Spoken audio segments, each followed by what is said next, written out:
Hi, everybody. Welcome to this latest webinar. It's the truth about AI and accessibility.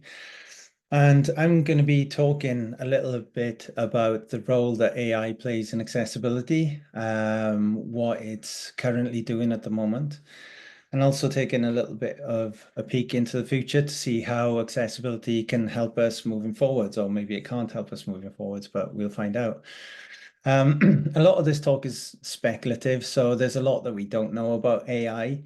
So this is just, I suppose, my best guess at where I see AI going over the next few years, what I think it'll be able to do for us, how I think it might change the accessibility industry, some things to watch out for as well.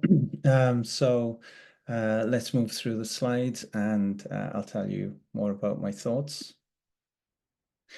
Oh yeah, first thing to point out is that AI is still making a lot of mistakes. So I used a lot of generative imagery in my slides. So here I've got a picture of that I've asked ChatGPT to generate. It's the AI, the future of accessibility, and a lot like many humans, it's spelled accessibility wrong. And you'll find with generative AI in images, it'll do this quite a lot. It'll stop doing it at some point, and we'll have just perfect text within images across the board. But what this does do is makes the point that accessibility isn't quite there yet. Sorry, not accessibility. AI isn't quite there yet in its capabilities. And sometimes we can have expectations of AI that are too high or unrealistic. And this is an example of that. And there's lots of examples where people have asked AI to do things like the last generation of ChatGPT didn't know how many R's are in strawberry. The text and images like this, it's often wrong. There's an exercise you could do where you can ask image generation AI to generate an image of a glass of wine brimming over, and it just doesn't seem to understand what you're saying, or just can't do it. So having some healthy cynicism or skepticism about what AI can and can't do is very useful. So I'm Grant Broom. I spent 20 years in digital accessibility. I founded Dig Inclusion Group in 2012 with some of the directors, and joined the Nile Group in 2023. My current role involves mostly consultancy, directing the companies, and ensuring that accessibility stays on the radar of our customers. Some of our clients here include the Home Office, NHS, Department for Work and Pensions, Pensions Regulator, Moonpig, Metrobank, Shawbrook, WorldPay, Legal & General, Smartens, Premier League, Tesco, Department for Transport, and Talk Mobile. So we've got a wide range of clients. We work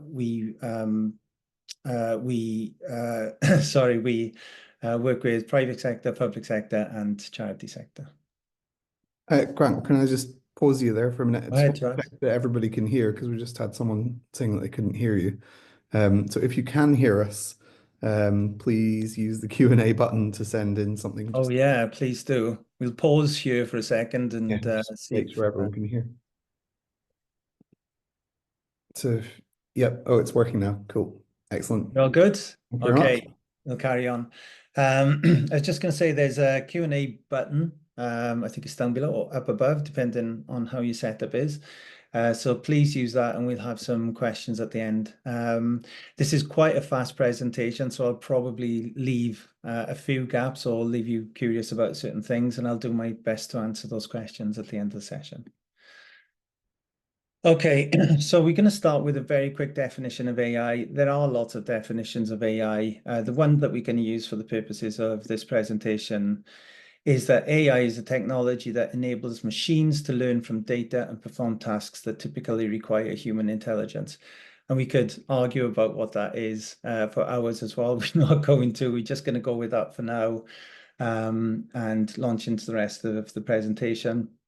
There are debates about, whether LLMs are even AI, LLMs like ChatGPT and Claude, but we won't worry too much about that. I think within our minds we've all got a broad definition of what we think AI is, and it's something that can do something like a human can. So where we are today is we're in a period of artificial narrow intelligence. So what that means is we've got platforms, we've got tools that can perform certain aspects of intelligent work. For example, LLMs like ChatGPT can produce text for us, and now they can generate images as well. We can have AI that are very good at chess, AI that's very good at other games, can learn games very quickly. But within their narrow field, they aren't able to do other things. That's where we are today, and we've got here quite quickly. People will remember that it was only, last year, 2023, that we were properly exposed to things like LLMs, and they've already made a massive difference in the way that we do work, the way that we learn, the way we generate images. And it's a big talking point. And here we are today with artificial narrow intelligence, and it's already made quite a big impact on the way that we do things. Now, there's lots of different predictions about timelines. I'm not going to say that 2030 is definitely when we'll reach this stage, but artificial general intelligence is the next big step in intelligence, where we'll have entities that are just like working with a person. So we can ask them to fetch a file, open our emails. We can ask them to do some research, and it'll come back with a research paper and those sorts of things. That's artificial general intelligence, and lots of people are predicting that we'll be there between 2029 and 2030, which isn't that far away. So we're talking about 5 years away. And I'll mainly be focusing on this gap, the gap between today and 2030, and what that means for accessibility. Beyond that, we get into artificial superintelligence that might arrive 2031, 2032 will be quite fast. We'll arrive quite quickly after artificial general intelligence, possibly. Who knows if these dates are right or not, but we are seeing this rapid acceleration in AI adoption and AI development. So it doesn't take an awful lot of imagination to see us getting there. Lots of debate around that, I know, but this is the tack that I'm taking for now with this presentation. And I always think it's best to be prepared. So even if you think that these timelines are going to be pushed out much further away, having the mindset that they're going to arrive within these time frames is probably the best way to ensure success within your organization. So today, AI is advancing, but currently plays a minimal role in accessibility. So we can point to some things like image recognition, which actually doesn't work very well for accessibility because AI is not very good at context with images until you give it a context, but it's not very good at picking that up on itself. And when I look around, there's not a lot happening. There's quite a lot of machine learning. There's lots of algorithms. There's lots of really useful tools like Wave and AXCore that help us with accessibility testing. Perhaps you're familiar with Google Lighthouse, but they're not really AI. They're using algorithms and rules to check static code and see whether that code matches patterns for accessibility. So it's not doing an awful lot, but you can see it starting to emerge. It makes a lot of mistakes, as we've discussed. It needs large data sets. So currently we don't have lots of large data sets for accessibility. People are only now just starting to collect their data for accessibility. At Dig Inclusion, we've got a platform called Hugger, and that can collect data sets for accessibility, and we can use that to train AI models. But you need a lot of it, and you need the time to go in to train it. And we're not at a point yet where anybody's clearly doing that. And it takes a lot of time to train as well. And it needs to be trained by specialists. So you can't train AI to do accessibility testing unless you're an accessibility tester yourself, for example. Otherwise you'll make mistakes, and you'll train AI to make mistakes, and then it's quite hard to untrain that. Okay, so all of these things mean that today we've had the arrival of AI, but we're not yet in a position to make it particularly useful for accessibility, but we are moving towards that. is mostly used as a buzzword. So if you do see AI enabled on accessibility tools or anything, to be honest with you, I'd be quite cynical about that, quite skeptical, because it probably is more like an algorithm or some machine learning and not AI. We will see that change over the next couple of years, but right now, I don't believe that there's much happening in the accessibility world that you could truly say is AI.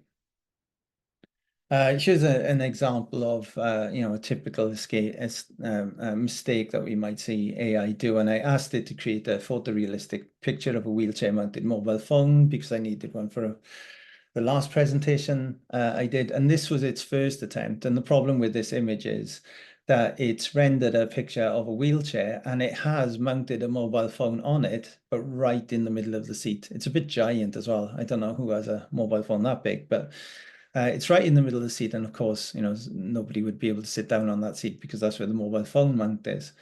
And that's just that was one attempt of about 10 attempts before I gave up. It was mounting the phone to the wheel anywhere but the armrest of the wheelchair.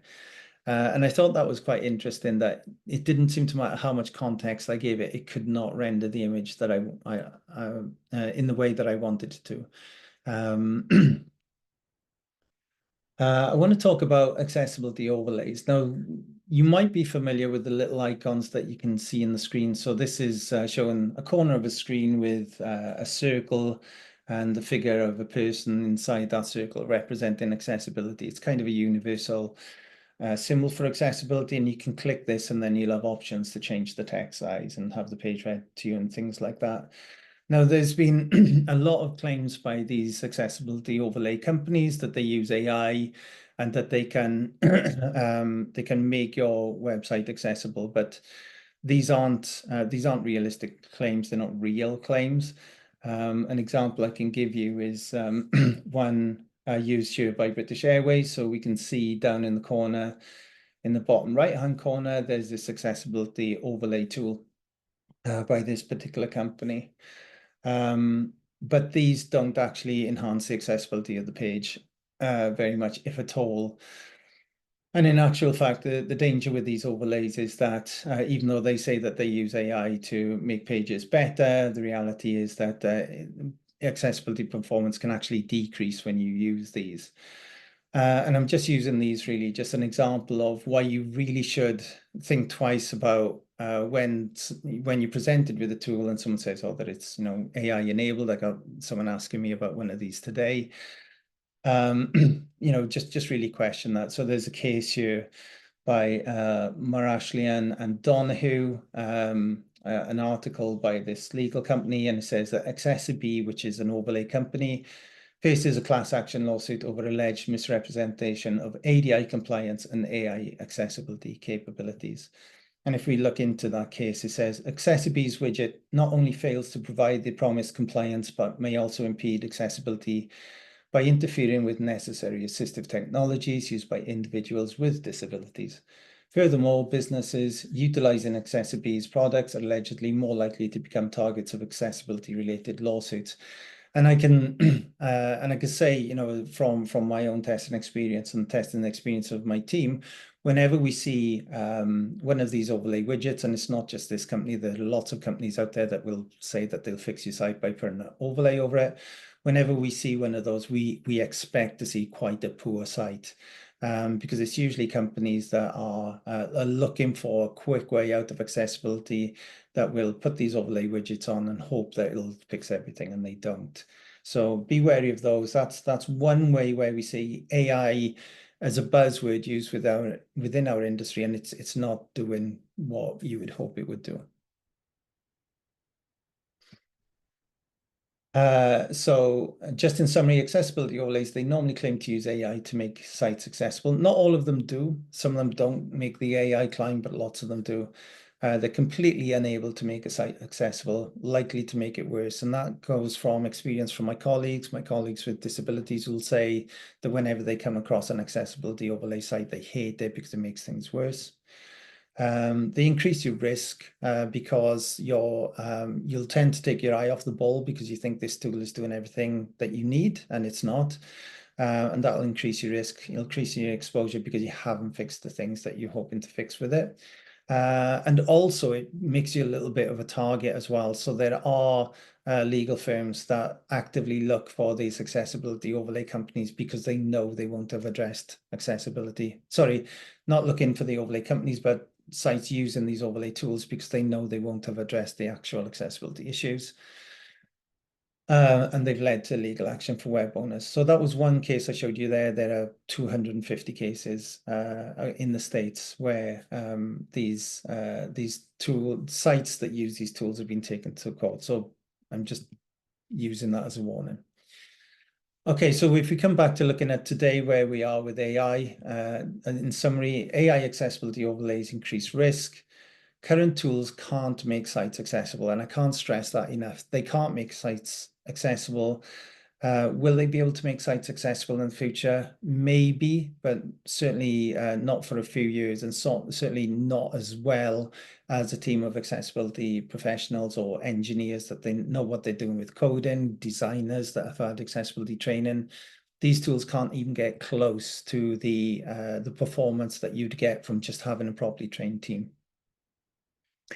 Accessibility testing and engineering tools are currently being developed and will become more useful over time. So I'm keeping my eye on the market.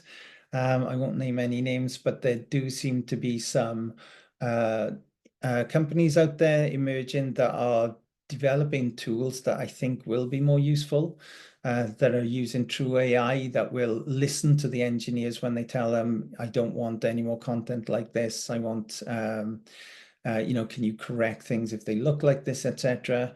That training stage is happening, and over time we're going to see these useful tools, and that's quite exciting for me, because one of the big barriers to accessibility is time and cost. It takes a long time to test for accessibility, and that means that the cost is high. So if we can get hold of tools that just can make that process much faster, more efficient and more accurate, then I'm all in. I'm really looking forward to seeing those tools when they work. Currently, they don't. But when they do, I think the whole industry is going to be very keen to use them. Humans still very much required in the testing process, and they will be for a long time. In fact, even when we've got AGI, it's likely that we're still going to need lots of humans to continue to train, to monitor, to research new interfaces, new ways of doing things. We haven't really talked on augmented reality or virtual reality yet as well, which are going to be more in common use as we go down the line.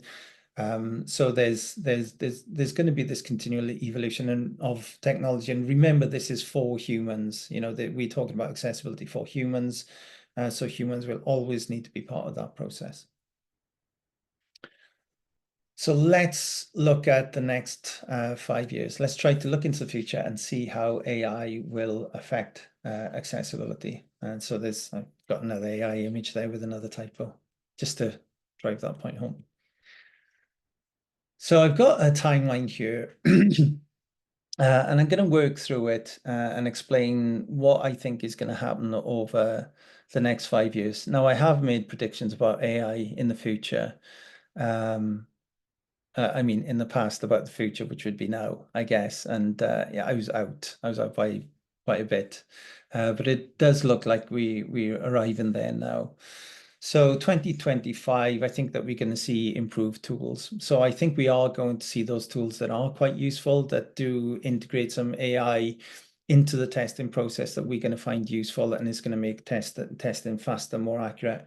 We can also maybe take bigger testing samples as well, because currently a typical accessibility testing procedure that's thorough will focus on the accessibility issues that they'll find in 20 or 30 pages.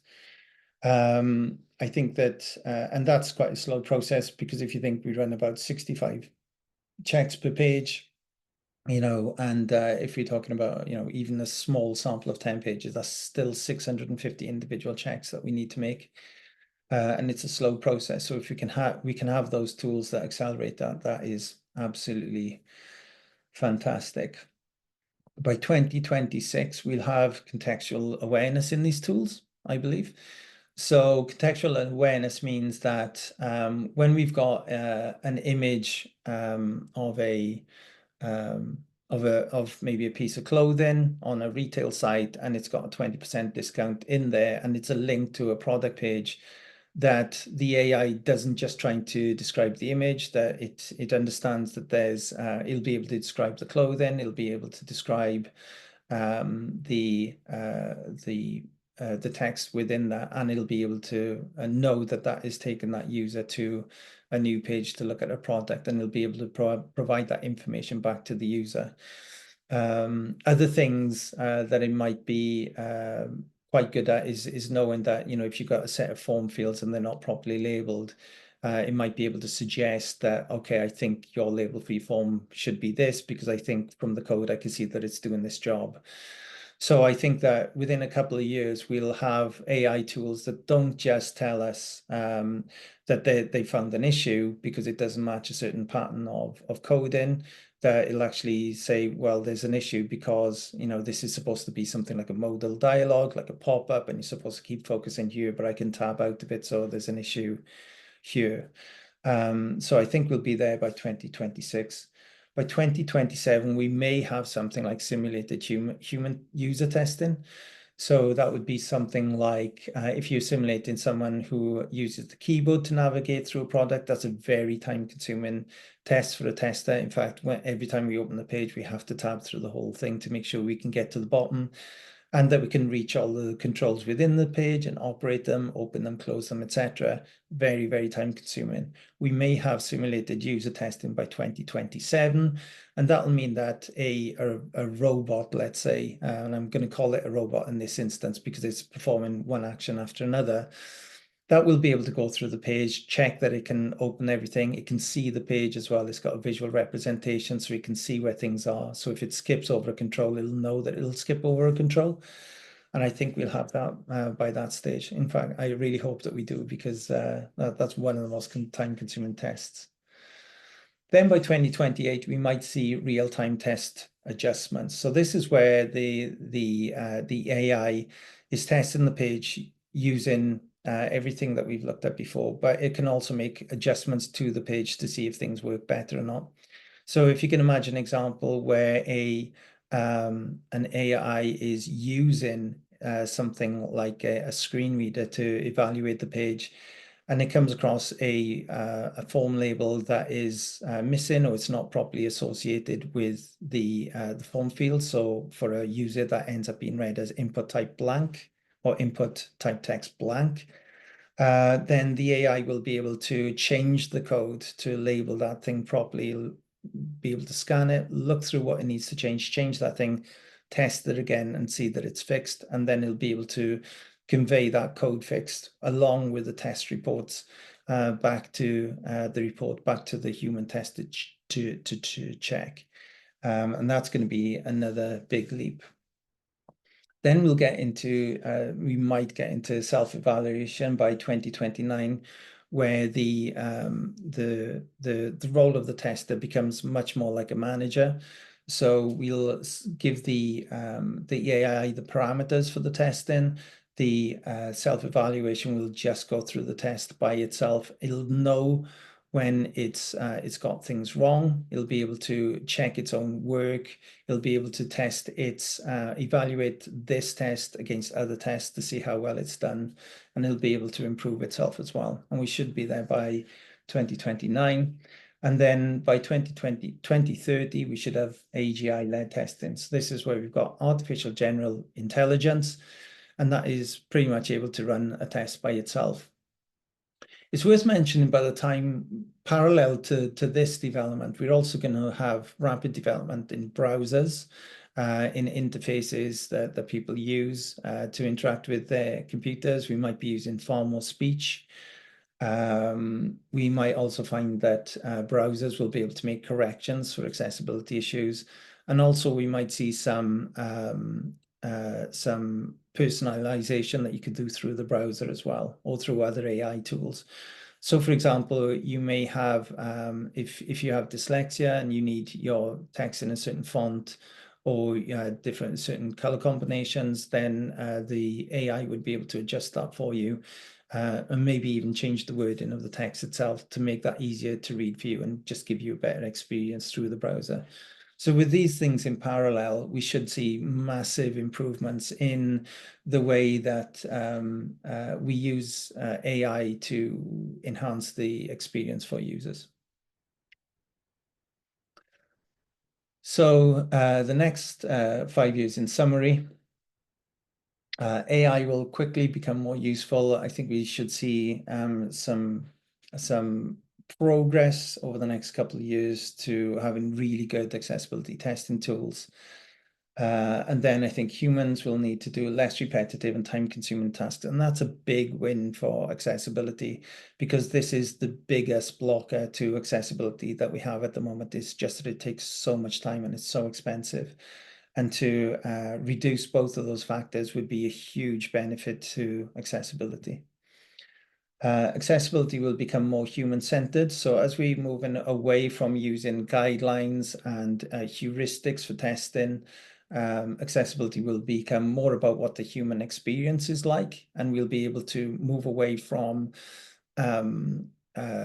testing for algorithms, testing for missing labels, missing alternative text and things like that, and really getting down to the nitty-gritty of, was this a good experience for you as a human?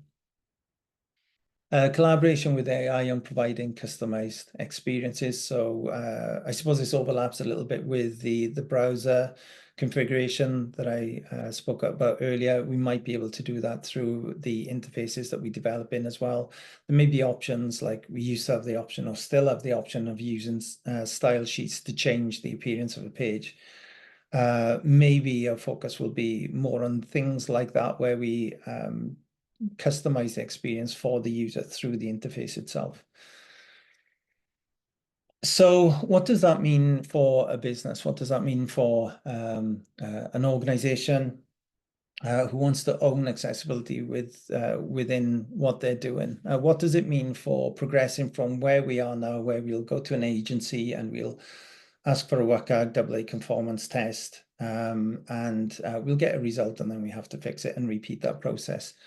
That will still happen for some time, I think, but there are things that we can be doing now to start owning our own data and owning our own accessibility of our products and just making them better.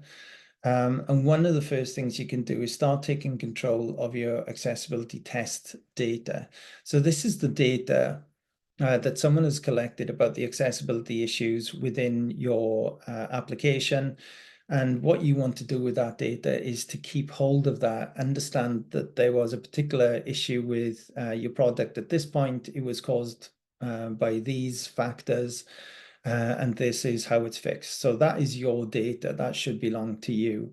And you need to record that and keep that. We've got a accessibility testing framework that can do that. So if you go to hugger.app, that's hugr.app, you'll be able to take a look at Hugger and how that can help. And if you want, I can do a demo for you as well. So just let me know in the comments if you want a demo, or get in touch with me through email or LinkedIn. Then we can arrange a demo of that. Or if you just want to talk about the future of AI or any other accessibility issues, feel free to get in touch, and we can chat through how we can help, or how we can plan from the future.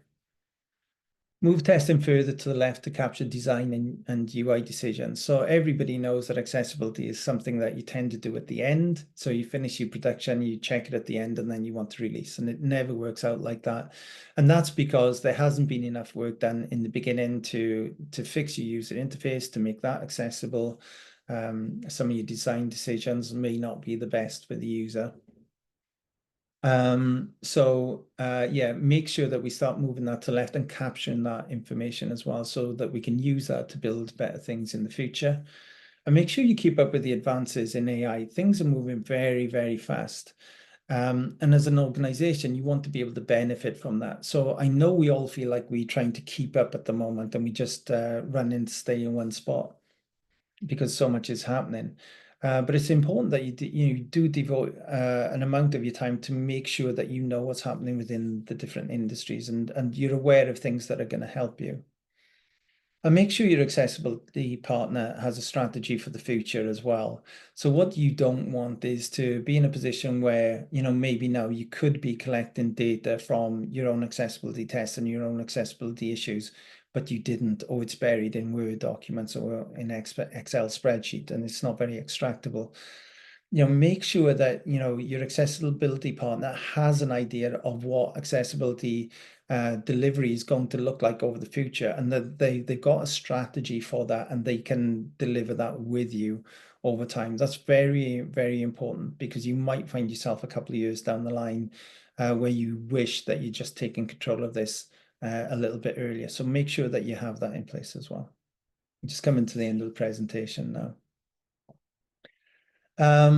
Final thoughts. And this is a sewing machine, an early sewing machine, not the earliest sewing machine. It was the first one was made in 1830, around the age of the Industrial Revolution. And I've included this image because I think AI can be quite scary, especially where we're in the accessibility industry, and it's very human-centered, and we can see robots doing more and more. And we worry a little bit. And I want to just put that into context a little bit with the sewing machine. So the sewing machine did have a big impact in the 1830s and beyond, and still today. But there's a couple of questions I want to leave you with, and that is, what was the actual impact of the sewing machine? What did it bring? What did it take away from? And then another question I want to ask is, are people still using sewing machines today? Are people still sewing? And what I'm trying to get to here is that some things can never really fully replace people. People are always needed, and people want people around. And it's not so terrifying to know that we have technologies like this that are emerging that can help us in very real ways, very tangible ways. And but we do need to adapt with the times as well. And I think that, just like the 1830s, people needed to adapt very quickly to the circumstances so they could take advantage of emerging technologies and not be overtaken by them. And I think that's a lesson for us today. And now we go into Q&A. So Taras, do we have any questions? Yes, we do. Well, one pertinent question is that image of the sewing machine AI generated? Because it looked like it. Yeah, should we go back to it? So that's an AI generated image. I think there's some issues around the foot down here. That doesn't look quite right to me, but otherwise it's pretty fancy. I don't know if it would work. Perhaps there's some engineers here that would tell us that the wheels wouldn't turn or something, but yeah, it's AI. So Michael asks, can you share the companies working on AI tools for testing accessibility, please? Which companies in your research are using AI already to improve accessibility with significant adoption? Yeah, so well, we're working on it. So we're working on AI with Hugger. So we want some at the moment we couldn't really call it AI. We really calling it automation at this point and machine learning. But we're working on ways that we can reduce the time needed for manual testing by our team. So there's a lot of repetitive work in accessibility testing. We're looking at ways through Hugger where we can reduce that. I'm not going to shout out names of other companies, not because I feel like it's like anti-competitive or anything like that. It's more the case that I haven't had a good look at what they're doing, and I don't want to be making recommendations on companies that are making false claims, really. But I promise you that as we've had a chance to have a deep dive and look into some of these companies, then I'll share that information, I promise. I guess the other part of that is are there any client type companies that are using AI already that you know Or of? clients of ours. Yeah. Oh, Or I just don't. any businesses, I guess, that you've heard about using AI. Yeah, I don't think so. And I think, as I said, maybe in perhaps the earlier slides, it's not quite ready yet. I think the big thing is that right now the people collect their data, so their accessibility test data. And the reason for that really is that you're not going to be necessarily going to be able to buy someone else's test data from their website. You know, you need your own. Or it might be the case that if you're using test data from a third-party testing tool, that's going to be their data and not yours, and it might not be applicable for your particular circumstances. So I would say no, not yet. I don't think that there's any clients of ours that are using AI in a way that I would want to point to and say that it's impressive. But again, you know, as we start to see examples of those, it'd be nice to share them. Yeah. Michael, who asked that question, has just said he can recommend Synapse, which is AI for British Sign Language. I think Oh, a great. lot of the Thanks, banks are Michael. using that, aren't they? That's awesome. Thank you. Lisa asks, have you got any examples of what the accessibility overlays don't do? You mentioned that they don't work, but it would be handy to have some of the things to go back to stakeholders with when they just say, this overlay will fix it. We don't need to actually test things. Yeah, so one big thing that they don't do is understand context. So if you've got a actually let's see if I can do better than that. Keyboard accessibility. Keyboard accessibility is one of the most critical issues for accessibility in that if you can't use a keyboard, so you've got a mobility issue and you can't use a mouse, sorry, not if you can't use a keyboard. If you can't use a mouse and you have to use a keyboard or a device that emulates keyboard control, maybe look up a tool called Switches or Switch Access. Overlays don't fix that, and that is one of the big fundamentals for accessibility is that you can access everything with the keyboard. They're not very good at giving image alternative text. They make things worse by interfering with the screen reader sometimes as well. Because it has to put an overlay is literally a layer of content over the top of the web page that you're supposed to interact with, and then the screen reader tries to interact with that and it can't. What other sorts of things can I point to? It doesn't know the flow order of things. So if you've got things that have got a really poor tab order, like what we often see in testing is a modal dialog, or if you want, a pop-up that pops over your screen, and then you can tab right through it and you tab in into the background page and the modal dialog doesn't trap it. They're not very good at that sort of thing. I mean, there's a huge list. I would say more than half of things they're not very good at, and the other half they probably make things worse. And that's probably making things a bit overstating it a little bit, but I would just say don't use them. They're not going to fix your site 100%. And if you want to chat to me about it, if you want me to chat to your stakeholders, then I'm very happy to do that. Danielle asks, are there any concerns or risks relating to the ethical side of using AI for accessibility testing, such as bias built into the algorithms?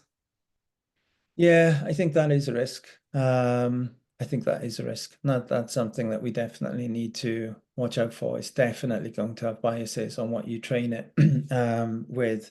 And what you'll find even with accessibility testers, we'll have biases to when we think that things have passed or failed, and that's without even getting into ethics. That's into the practicalities of the